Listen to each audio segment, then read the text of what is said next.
Connue pour son tube Tatioyo, Annie Cordy est morte dans sa villa cannoise, près de sa nièce Michelle Lebon, avec laquelle elle vivait depuis plusieurs années. C'est sa nièce qui est intervenue lorsque sa tante est sentie mal, elle est évanouie vers 18 h.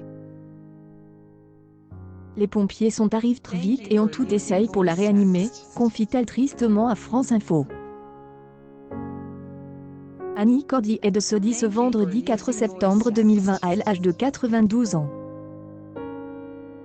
La chanteuse qui est morte dans sa villa cannoise a passé ses derniers moments avec sa nièce, qu'elle considérait comme sa fille puisqu'elle n'a jamais eu d'enfant. En 2015, la chanteuse du tube Teta Yo-Yo avait révélé pourquoi elle n'avait jamais donné naissance à un enfant. Au cours de sa longue carrière, Annie Cordy a enregistré plus de 700 chansons. Elle a également brillé au cinéma, apparaissant dans une quarantaine de films, 30 séries et téléfilms, 10 pièces de théâtre et se produisant sur scène dans plus de 10 000 représentations.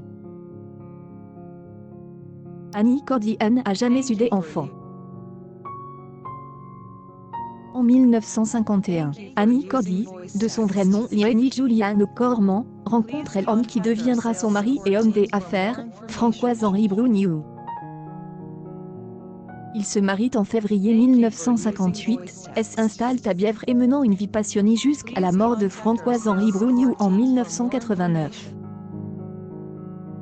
Si Annie Cordy et son mari n'ont jamais eu d'enfant, c'est tout simplement parce que la chanteuse en 2015, l'artiste a fait confiance à Christophe Carrière de L'Express sur ce sujet.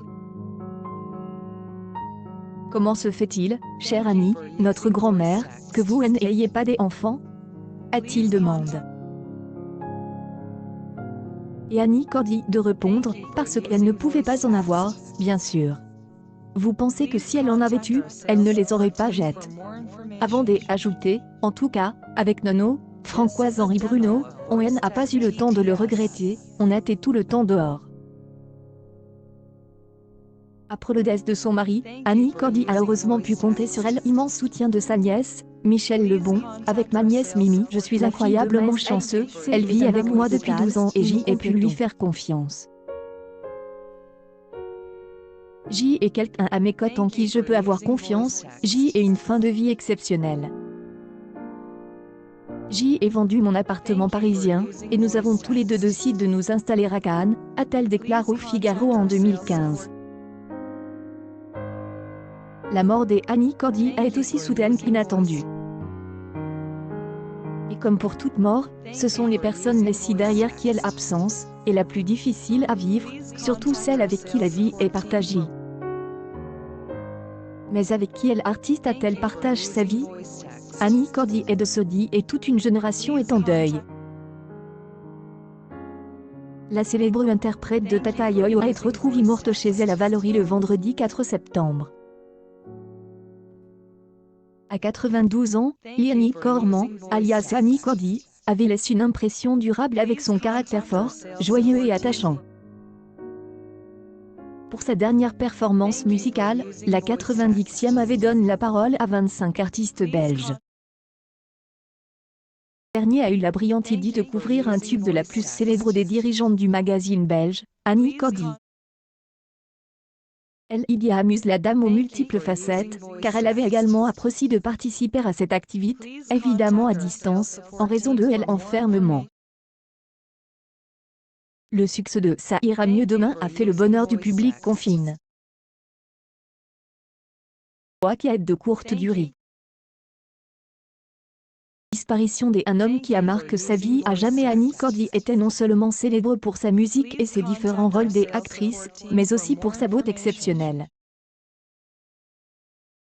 Une beauté qui a séduit de nombreux prétendants, dont le roi Albert II de Belgique, Louis Mariano et François-Henri Bruno, son défunt mari. Madre, comme certains l'ont surnommée, était folle de son partenaire. Cordy elle a décrit comme l'amour de sa vie.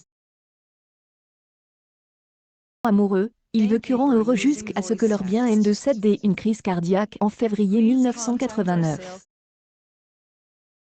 De toute évidence, Annie Cordy n'avait jamais fait le deuil de son amour, car elle artiste de talent n'avait jamais parlé d'une nouvelle relation depuis.